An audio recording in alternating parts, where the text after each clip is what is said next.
Hello everyone, welcome back to my YouTube channel. तो आज के इस वीडियो में मैं आपको बताने वाला हूं फ्लोटिंग पॉइंट फंक्शन। और इससे पहले मैंने बात करी थी इंटीजर फंक्शन की, जिसमें आपके डिफरेंट इंटीजर ब्लॉक्स हैं। इसी तरीके से यहाँ पर फ्लोटिंग पॉइंट फंक्शन भी आपके यूज़ होते हैं।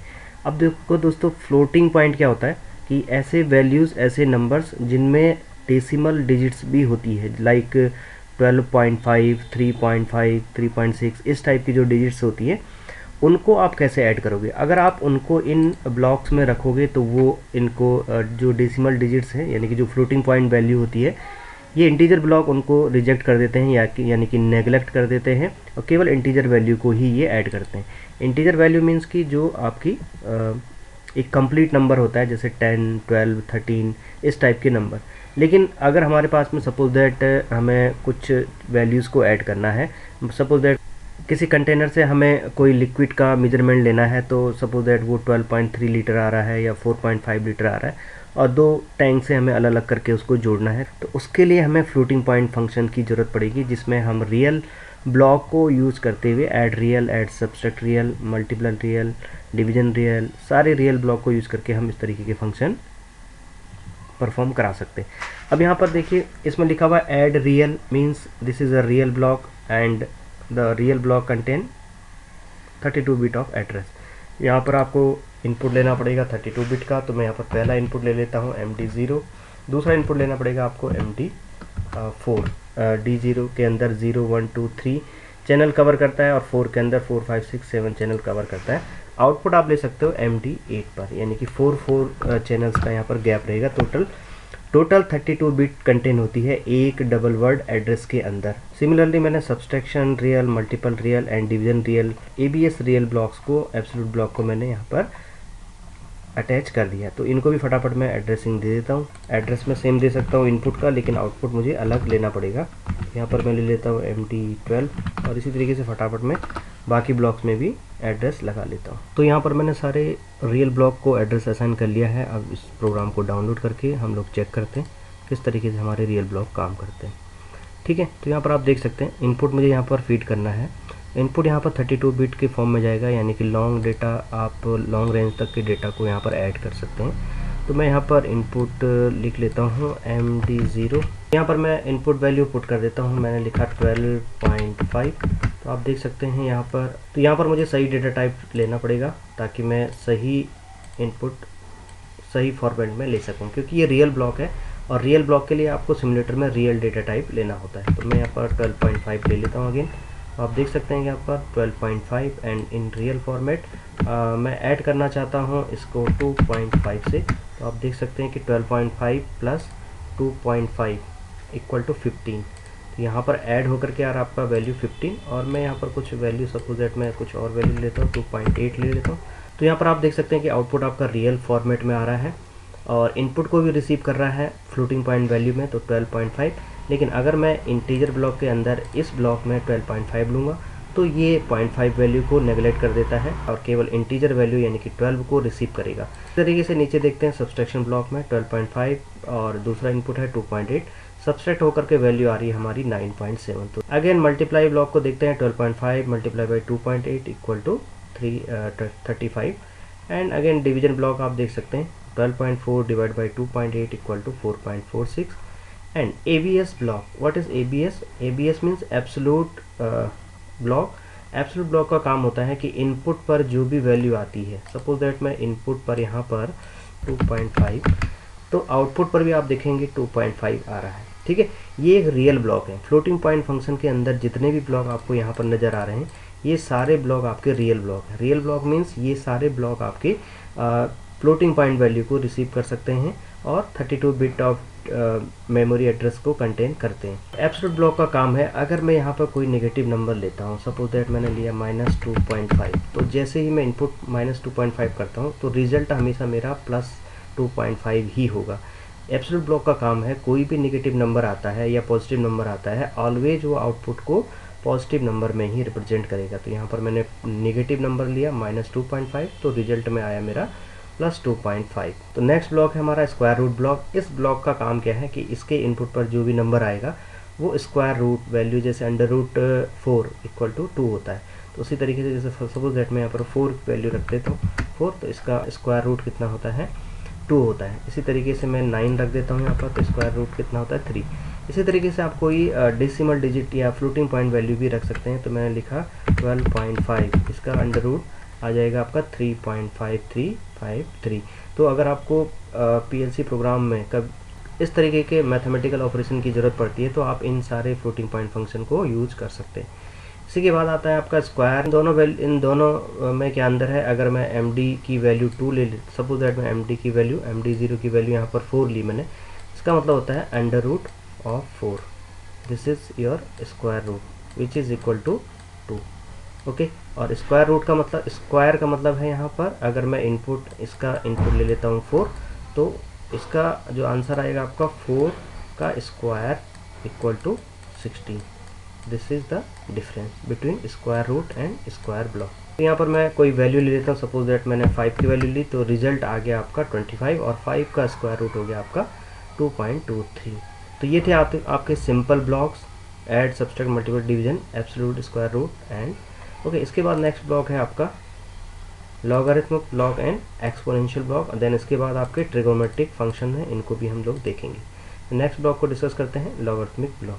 तो यहाँ पर नेक्स्ट जो ब्लॉक है हमारा वो है L N means natural logarithm. Natural logarithm block है और इस पर इनपुट आप देंगे। यहाँ पर मैं इनपुट वैल्यू लेता हूँ 1, तो वैल्यू इक्वल टू आती है इसकी 0 एंड इनपुट वैल्यू 10, वैल्यू 2.35। और आप यहाँ पर कोई भी फ्लोटिंग पॉइंट वैल्यू भी ले सकते हैं। मैंने लिखा 2.5 of natural logarithm equal to 0.91629। इसके बाद है आपका एक्सपोनेंशियल ब्लॉक। जो तो यहाँ पर सपोज, यहाँ पर मैंने एग्जांपल के लिए जो मेरी वैल्यू थी वो थी 2.5, तो रिजल्ट आ गया आपका 12.18। मैं यहाँ पर 0 ले लेता हूँ, e⁻0 इक्वल टू 1 होता है, तो यहाँ पर आप रिजल्ट देख सकते हैं e⁻0 इक्वल टू 1। देन इसके बाद आते हैं आपके sine block, cos block, tan, a sin, a cos, a tan। Okay, तो साइन, कॉस और tan ट्रिग्नोमेट्रिक ब्लॉक को समझने से पहले एक बार आप ये समझ लीजिए कि जैसे साइन ब्लॉक है हमारा, और हम लोग नॉर्मली कैसे वैल्यू देखते हैं, साइन 90। अगर मैं, आप ये सोचेंगे कि मैं यहाँ पर साइन 90 की वैल्यू, MD0 की वैल्यू 90 डालूँ तो यहाँ पर मुझे रिजल्ट मिलना चाहिए 1, या फिर मैं साइन 30 की वैल्यू डालता हूँ तो मुझे रिजल्ट मिलना चाहिए 1/2, ओके, 0.5। लेकिन जो भी ब्लॉक्स आपके सिमेट्रिक मैनेजर में है, ट्रिग्नोमेट्रिक ब्लॉक्स, ये सारे ब्लॉक्स वैल्यू को हमेशा रेडियन में रिसीव करते हैं, ना कि डिग्री में।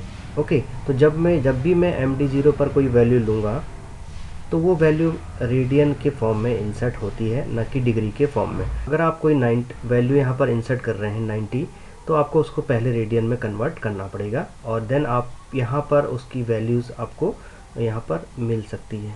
तो यहाँ पर एक फार्मूला है हमारे पास, उस फार्मूले को देख लेते हैं। तो फार्मूला है हमारे पास में angle in radian equal to π/180 multiply by angle in degree, और angle in degree equal to 180 divide by pi into angle in radian. Okay, तो ये फार्मूला हमारे पास है।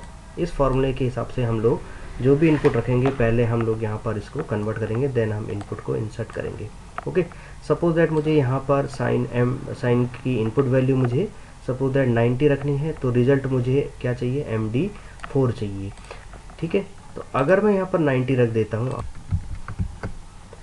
ओके, मैंने यहाँ पर वैल्यू ली 90 और यहाँ पर रिजल्ट 0.893 कुछ इस तरीके से आ रहा है, जबकि यहाँ पर वैल्यू आनी चाहिए आपकी 1।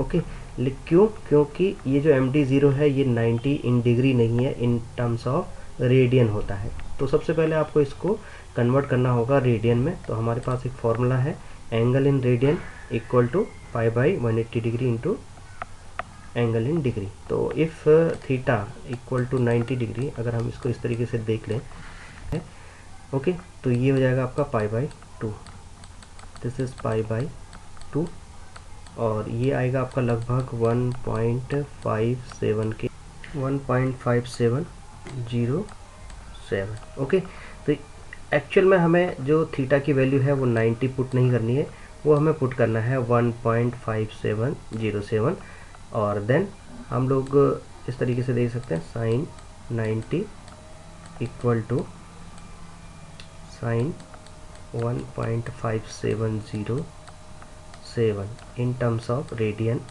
इक्वल टू 1, इसकी वैल्यू आनी चाहिए 1। अब मुझे यहाँ पर वैल्यू डालनी है 1.5707 और एंटर। तो आप यहाँ पर देख सकते हैं, यहाँ पर रिजल्ट आ रहा है आपका 1। ओके, रिजल्ट इसी तरीके से मैं किसी और एंगल को चेक कर सकता हूँ।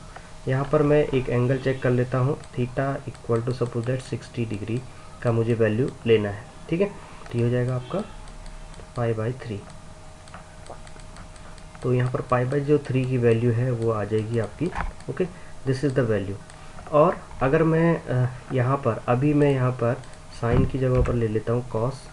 ओके, तो अभी मैं यहाँ पर इसको चेक करूँगा कॉस पे। ओके, तो इसको मैं अभी चेक कर रहा हूँ कॉस के अंदर। तो कॉस 60 की वैल्यू मुझे फाइंड आउट करनी है। तो आपको पता है कि कॉस 60 की वैल्यू कितनी होती है। तो चलिए यहाँ पर रखते हैं इस वैल्यू को। तो यहाँ पर मैं वैल्यू रख देता हूँ 1.047197। ओके, इतना डिजिट तक मैंने रखा और एंटर कर देता हूँ। तो आपको यहाँ पर दिखेगा जो वैल्यू आपकी आती है कॉस की, कॉस 60, यानी कि मैंने कॉस 60 इनपुट किया और 60 की वैल्यू मैंने रेडियन में लिखी 1.0472, और वो जो वैल्यू है वो आपको कॉस की जो एग्जैक्ट वैल्यू होती है 0.5 यानी कि 1/2, क्योंकि हमने यहाँ पर अभी फाइंड आउट करी थी cos 60 इक्वल टू होता है आपका 1/2, दैट इज़ 0.5। तो इस तरीके से आप निकालोगे वैल्यू को। इसी तरीके से 10 की वैल्यू निकालोगे और इसी तरीके से cos 0 की वैल्यू, cos 0 कितना आएगा, अगर मैं इसका रेडियन में भी निकालूँ cos 0 तो π/180 इंटू 0, रेडियन में भी ये 0 ही होगा। तो यहाँ पर cos 0 वैल्यू ले लेते हैं एक बार और चेक करते हैं। तो यहाँ पर रिजल्ट आप देखोगे cos 0 इक्वल टू 1 होता है। इसके बाद यहाँ पर 10 की वैल्यू है, इसी तरीके से आप 10 की वैल्यू भी निकाल सकते हैं। चलिए मैं यहाँ पर 1045 की वैल्यू हम लोग चेक करते हैं। थीटा की वैल्यू मेरे पास में 45 है, तो थीटा इक्वल टू 45, तो रेडियन में कितना आएगा यहाँ पर निकालना पड़ेगा मुझे। रेडियन में आएगा ये π/4 आ जाएगा, 180 π/180 multiply by 45 angle in degree. तो ये वैल्यू आती है आपकी 0.78539। और कॉस अगर मैं 10 में इसको लेता हूँ तो 1045 इक्वल टू होता है आपका 1, वैल्यू आपकी आनी चाहिए 1। लेकिन इनपुट करूँगा मैं इस रेडियन वैल्यू को जो कि है आपकी 0.78539।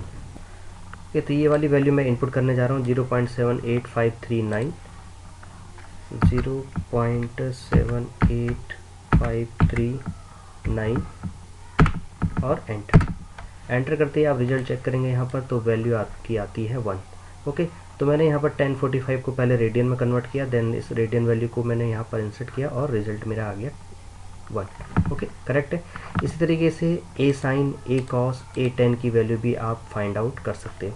ओके, अब इसको आप किस तरीके से फाइंड आउट करोगे, तो साइन इनवर्स कैसे निकालते हैं हम लोग। इफ़ साइन, अगर मेरे पास में साइन 90 इक्वल टू 1 है तो मुझे इसको इधर लेके जाना है, तो ये हो जाएगा आपका sine inverse 1 equal to 90। This is your inverse value. Means क्या था, अभी तक मैंने साइन 90 की वैल्यू कितनी मिल रही थी हमें, साइन 90 अगर हम इंसर्ट कर रहे थे, यानी कि हम इंसर्ट कर रहे थे 1.57, तो वैल्यू मिल रही थी हमें 1। ओके, अगर मैं अब इनपुट करूं 1 को तो वैल्यू मिलनी चाहिए हमें इन्वर्स वैल्यू, यानी कि 1.57 ये मिलनी चाहिए। तो यहाँ पर साइन इन्वर्स की वैल्यू अगर मैं 1 पुट करता हूँ तो मुझे थीटा की वैल्यू मिलेगी 1.57। ओके, तो ये चीज़ हमें करनी है इन्वर्स ब्लॉक के अंदर।